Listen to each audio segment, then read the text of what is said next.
Colosseum is the blue Inferno people have been dying for, recontextualized for Varlamore.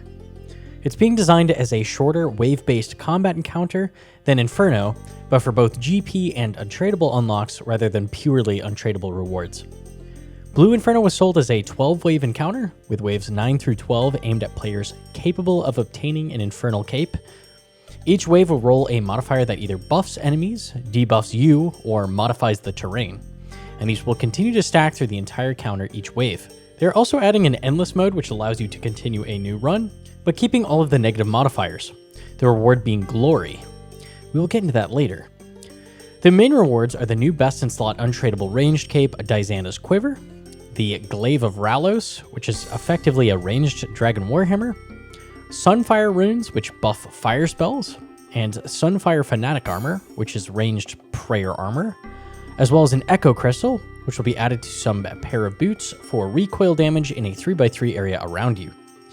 Finally, all of these items are created or charged with Sunfire Dust. The Glaive is a 6-tick ranged weapon with 5-tile range that lands for 2 hit splats when charged with Sunfire Dust. The special attack costs 50% energy and reduces the target's defense by 10% of their total mage level for each splat that lands, which means up to 20%. This is unique because Warhammer is a flat 30% defense reduction, meaning it gets worse with each use, but the Glaive would roll a static 20% of mage level every single spec. This means really it's competing with BGS more than Hammer, as it fills BGS's job of draining a static amount of defense. In TOB, this seems directly better than BGS most of the time. BGS has an average hit of around 40. Glaive drains 70 defense levels with both hit splats on Maiden, and 44 on Zarpus. BGS is still good if the boss has low mage level, like against Bloat, who has 100 mage, and Niloking, who only has 50 mage. So there will probably be roles for BGS and Glaive in team content now. Bosses of interest are Challenge Mode Ice Demon, where it drains 117 defense, potentially Vespula Portal, where it would drain 35 if it reaches, and Olm Head draining 75. It's effectively useless in Toa. The boss's range defenses are way too high. It's useful for Ziliana, where it would drain 60 defense, Hydra, where it would drain 52 defense.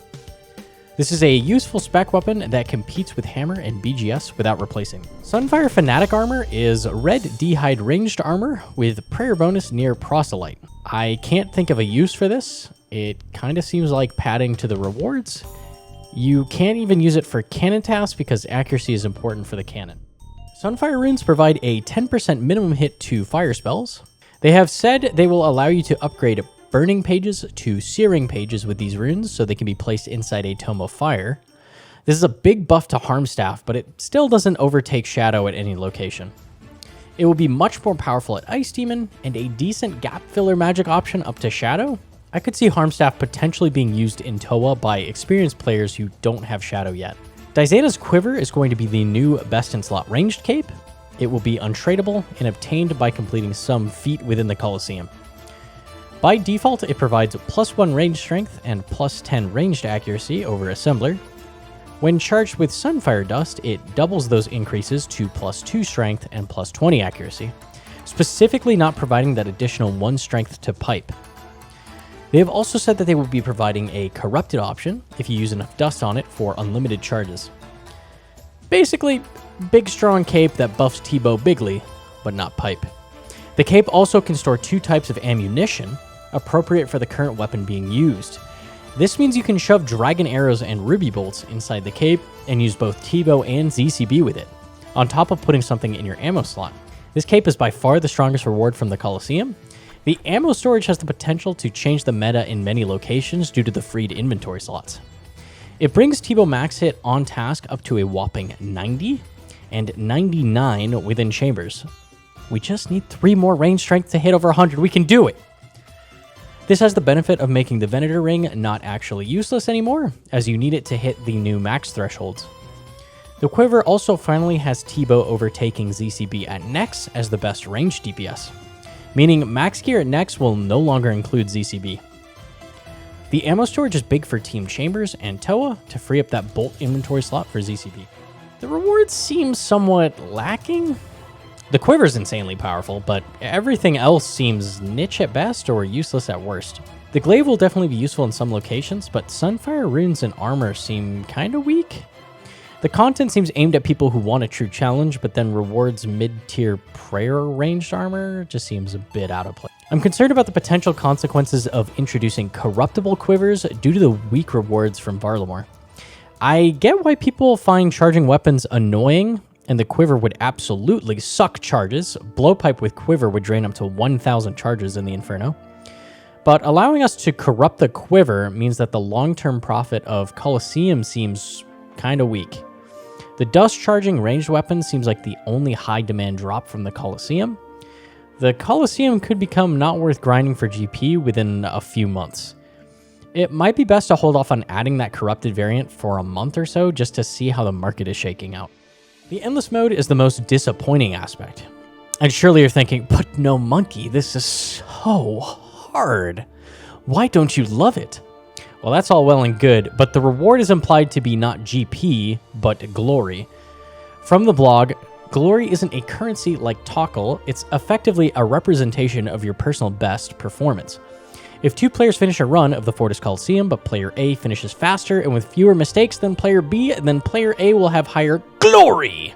For untradeable rewards like Dizana's Quiver, potential cosmetics, or unlocks around the area, you'll need to have passed a certain glory threshold to unlock them, with the potential for requiring a completed run similar to purchasing a fighter torso from Barbarian Assault. And from the section on Endless Mode, those of you who can't get enough of the Colosseum can choose to extend their run by running back every single wave with all of the modifiers accumulated so far, plus a few new ones. This is sure to push your glory to new heights. There's no mention of extra reward, something you would expect from the harder difficulty. It's heavily implied they want to leave the rewards as cosmetics or untradeable items like the Quiver. This is the perfect opportunity to implement an actual risk mechanic into PvM, something that has been sorely lacking outside of PvP. Increasing chance of loot the further you attempt to get into Endless Mode, with it getting harder and harder, more and more time sunk into a run that could simply not pan out should you die. It would be fun, exciting, and amazing for replayability. Debuffs are also notorious for being annoying. See Quiet Prayers or Overly Draining in Toa. These detract from the raid rather than add to it. Overly Draining is a simple 5-minute time loss. Quiet Prayers adds additional random damage variants to each room. Addy and some other players' suggestion of implementing modifiers that buff players rather than debuffing as they clear each wave seems like a better direction. Being empowered with a screwy twist that the content is designed around could be really interesting. See League's buffs, which people go wild with. Modifying things like attack speed can drastically change how you approach things.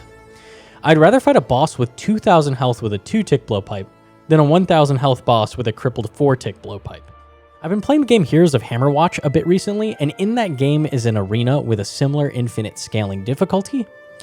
In it is an altar in the center of the arena, surrounded by traps that occasionally provides a temporary buff should you be able to reach it in time. This has some very basic effects that completely change how you approach things. Unlimited mana for 20 seconds, armor penetration, health regen based on damage dealt, things like that. Colosseum is a really good opportunity to try out some weird mechanics that haven't been explored before. Movement-based combat adds so much depth, but is pretty rarely used. The crazy ladder walks at Akka, Ohm's acid runs, pog tanking Verzik, these are all fun to learn and super flashy. Imagine if one of the temporary buffs was 3-tile run speed. You could then gain access to incredibly precise movement options on a 7x7 grid. Need to dodge some acid on the ground? Not a problem, because you can click to any tile within this grid, meaning you can chain together ridiculous movement options for incredibly precise and snappy movement. People have talked about increasing the viability of slower attack speed weapons a lot. What if there was a temporary buff in the arena that set the attack speed of all weapons to 3-tick? Suddenly, weapons like Dark Bow or Crystal Halberd might genuinely be powerful options and worth bringing. How about unlimited spec energy for 10 seconds, or bottomless potions that won't drain? You can get a little bit gimmicky with a system like this because it's all contained to the arena. I want to see Jagex go wild with this, try some weird stuff, make some engine changes, break everything, and then fix the problems a week after. Test the boundaries of content like this. Colosseum is a chance to see what works and what doesn't. Reward players for wanting to dive in and give us some crazy tools to work with. add scaling loot with risk, and new approaches to PvM as a whole. We haven't seen anything like that before. Most importantly, I'm hoping they keep a close eye on it and really refine what they have. Jagex cannot possibly make a perfect end product without the players getting their hands on it. Towa got some minor changes after release and then got left in the dust, finally getting some more QOL changes a year later. Cox was released many years ago and is now getting the same treatment. Don't leave this sitting on the table for years with major issues. Let's get this done, and let's get it done right.